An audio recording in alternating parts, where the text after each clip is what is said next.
In today's video, I'm going to teach you all about what the Otter and Slack integration can do and how to set it up to improve your workflow.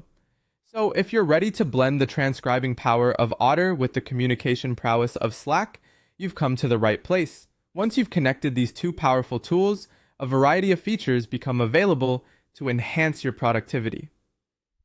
Let's start by understanding what this integration enables.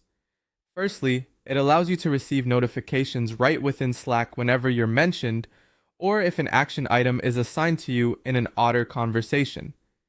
This keeps you informed and engaged without switching context. Then there's the rich previews, or link unfurls. When you post a link to an Otter conversation in Slack, it will show you useful details like meeting information and summaries. This is particularly useful for quickly gauging content without diving deep into the conversation. Moreover, you can easily post meeting summaries to Slack. This feature lets you send a summary of a meeting along with a transcript link either to a specific Slack channel or via direct message, making sure that everyone stays informed. If you often participate in recurring meetings, there's also a feature for you. You can configure Otter to automatically share summaries for these scheduled gatherings in a designated Slack channel. And while these capabilities offer a robust native experience, if you wish to expand how Otter interacts with Slack, you can utilize additional automations via tools like Zapier. Now let's talk about setting up Otter in Slack. First, head over to the Connected Apps section of your Otter account. Log into Otter AI, navigate to Settings, then click on Connected Apps or Apps/Integrations. Here you will find the Slack integration.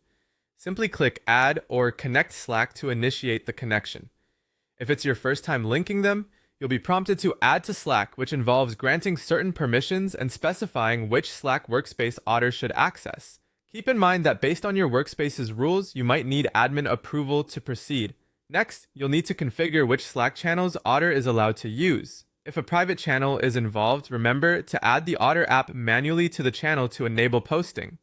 For recurring meetings, go ahead and specify which channels should automatically receive the meeting summaries. With Slack now integrated, you'll see a Post to Slack button within your Otter conversations. It's generally located in the upper right corner and allows you to push the meeting summary or transcript link directly to Slack. You might also have the option to set future instances of that meeting to auto-post.